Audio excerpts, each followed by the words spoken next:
this town, or? No, I live in New York City. Oh, okay. You came down for this, huh? Yeah. Nice. Well, you're a big deal. Hello, it's Richard meeting Hi. Richard. Hi. I'm a big deal. How are you? Yeah. My first question had to be about VR Troopers. Yes. It was one of the highlights of my childhood. We are VR. You are VR. We are VR. We are VR. Yes. So, I didn't notice this when I was growing up, but now I've done all this research. Mm-hmm. I've noticed like all these differences in the adaptation with the original Japanese footage. Like some villains would be good guys, and some good guys would be bad guys, and some would be the most loyal, and some would be the least loyal, and reversed. And I was just wondering, like, whose decision was it to change the script like that? Well, you know, back in those days when we were doing a lot of these shows, you know, Haim Saban in particular. Oh, there's something on my coat. Are that your coat? That's your coat. Well, it's a ladybug. I guess that's good luck, right? I guess. Come on. Come on, ladybug. Flick you off. Sorry. You can put them in the video. There you go. I had a ladybug on my coat, but that's supposed to be good luck, so I shouldn't have maybe flicked it off. But anyway. Hopefully that won't mean anything. Haim Saban was brought these shows to America, and basically I think what he wanted to do was try to make them user-friendly for an American audience. So basically they had a team of writers that were involved with it. It was a lot of the same guys from Power Rangers that were involved with it.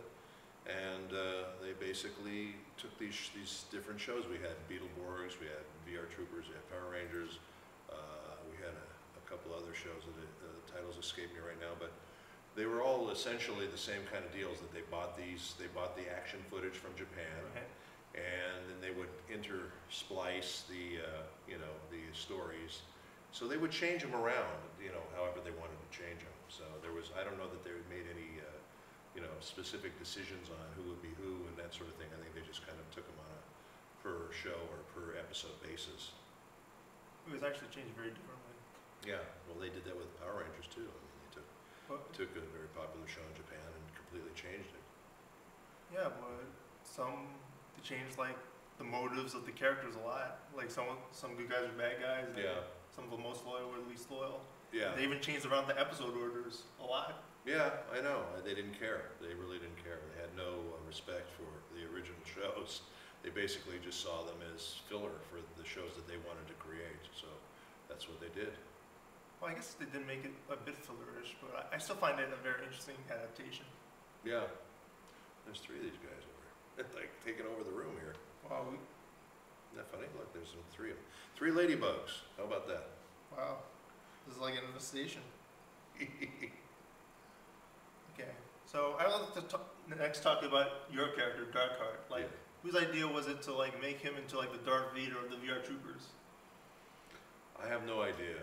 You know, once again, it was pretty much the same team that worked on Power Rangers. So I'm not sure who it was that cast me, but I was very happy they did. I really liked the character tremendously. Oh, really? I did. I enjoyed playing him. He was fun to play, and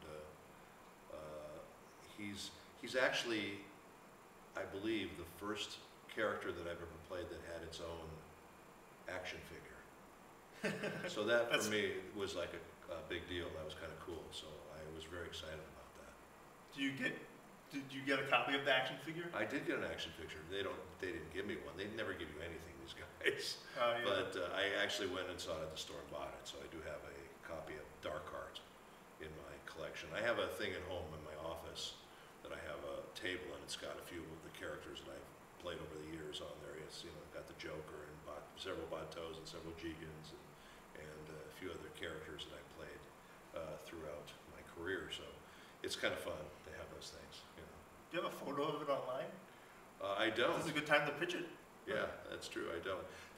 One of the coolest things I ever got. I did an interview for Sideshow, which is a company that makes these incredible figures of different. Oh, like the DC Comics stuff? Yeah, all that. So That's high quality stuff. It's incredible. Yeah. And they sent me. I did an interview for them as the Joker, talking about my work as the Joker. And they sent me, literally, it's about this tall. Wow, it's almost as tall as you. It's incredible. The Joker, and it's sculpted like, I mean, it's just incredible. And I've got that in the center of all that, and came out incredibly well, and so I was very excited about that. I have a sort of ridiculous question to ask you since you've played like 300 different parts or something. Well, closer to 4 now, but yeah. Like, how would you rank Darkheart as one of your favorite characters? Well, he is one of my favorite characters. I mean, you know, granted it was a long time ago, so you know, it's not like I remember a whole lot about him, but I just remember he was kind of a conflicted character because he's basically was a good guy turned into a bad guy, wasn't he? Kind of, wasn't that what the story was? He was sort of brainwashed. Yeah. That's how. I'm guessing maybe it was a Judd Lynn storyline. I don't know if he was involved in the project back then, but that's normally how Judd Lynn writes his characters. Yeah, and you know but his son was one of the VR troopers, right? Wasn't Right. He? So you know, I think his son realized that it was his father. Yeah, that was, I don't know why, but for whatever reason, that hit me a lot harder, maybe because I was older or something, than when I found out Anakin Skywalker was Darth Vader. I don't know why, but I just had that effect on me.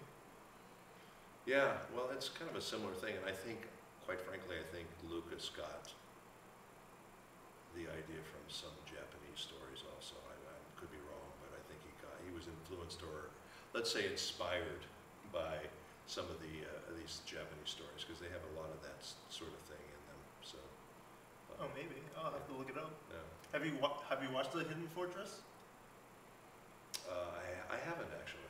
I haven't. It's actually what he's supposed to be. It's very similar to Star Wars. Yeah. They even have like those two guys, you know, the C-3PO and R2-D2 basically, except they're like humans instead of robots. Wow. Yeah.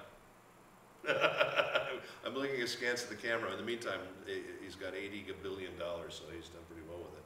Yeah. But the original Star Wars, whether you know whose idea it was, it's really kind of a classic story. And, you know, and of course we just revisited it recently because Ellen just did the Navajo version of it, dubbed it into Navajo, so we got to see it again. And it is really a great story, and the characters are great. And I loved the original 3. The second 3 that came after that I wasn't so crazy about, and I'm hoping that the new ones will be great again. But yeah, we'll see. Yeah, sometimes you just can't capture that magic again.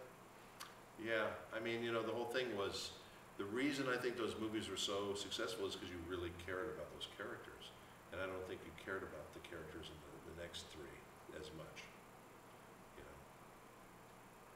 So how did you become involved in VR Troopers? Was it through Tony Oliver and his work in Robotech, or? No, I mean, Tony and I have known each other for a long time, and we worked on a lot of projects. In fact, I got Tony the part of Lupin the Third. Oh, really? I And didn't know that. Yeah, I directed the show and I cast it. That would help. And I had to really fight for Tony. They didn't want Tony, and I thought Tony would be perfect. And I to this day, I can't imagine anybody else playing that part because he did a great job with it, and I think he was terrific. But Tony and I we started out doing a lot of this stuff in Sanime together in the early days, and then Tony went on to become a producer for Saban, and so I don't know that I had that much to do with Tony particularly, because a lot of the stuff was cast by either the directors or the different people that were the showrunners of those shows, and so whoever was doing it, Scott Page Pachter was involved with a lot of it. He was one of the producers of Power Rangers, and then he became producers of he was the ADR director on a lot of these shows, and he and David Walsh did a lot of the stuff together. And then actually I did a lot of the ADR direction on all those shows as well. So they decided to have me do this character for whatever reason. They thought my voice was a good fit for him, and I'm glad they did, because like I say, he was a fun character to play. I was sorry that there wasn't more of him, actually. Yeah, there was only 6 episodes. Yeah, I was kind of hoping that it was going to turn into a major story arc and he'd be around for a long time, but that didn't happen. Yeah, I was really hoping he was going to come back for the 2nd season. Yeah, me too. Like Tyler Steele did. Yeah, me too. But that didn't happen. So, luckily you were still Colonel Icebot at least. That's true. I was Colonel Icebot. That was a lot of fun. We had a lot of fun in those days, and we got to we're all, all those guys that worked on that stuff together, we're all friends to this day, and we all hang out and see each other and do work together. And so we had a lot of fun. We would come and do these big, Wallace sessions with several people doing all the wall, and we do these characters, like Colonel Icebot and the different characters like that. And it was really fun. Wow, these things are just everywhere, aren't should edit out the parts with all the ladybugs. Oh my God. Maybe we'll get in trouble Yeah, with them and they'll kick us out forever. The prayer and the ladybug room. I hope those are ladybugs. It's nicknamed the ladybug room. Yeah, I think we should.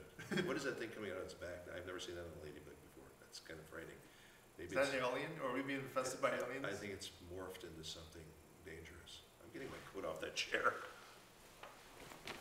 You hear about like that corn that was supposed to kill like bugs, but the bug ended up eating it anyway. Oh, yeah, there's all kinds of horrible things. I don't know about that. This is definitely the ladybug chair. Yes, you have another question for me. Yeah. Like you really liked your experience on VR Troopers, right? I did have fun, yeah. Is that what drew you into Cyborg 009, which was influenced by one of the creators of the original Japanese footage? No, but one of the guys Michael Sorich, who was one of the other characters, along with Mike. Decimator, Babu, Yeah, Woody Stalker. exactly. So we did a lot of stuff together in Power Rangers, and we've been friends for a while. And actually, I've known Michael all the way back to my Universal days when I played Dracula at the Universal Studios tour Oh, show. really? Castle Dracula. I was Dracula, and he was the show announcer, so that's how we knew each other from that. Hollywood or Florida? In Hollywood. Okay. Yeah. Wow, that must have been a good time. That was, many moons ago, but Who did he play? he was a show announcer. He Oh, wasn't, he was the he show wasn't in announcer. our show, but he was in another show. He always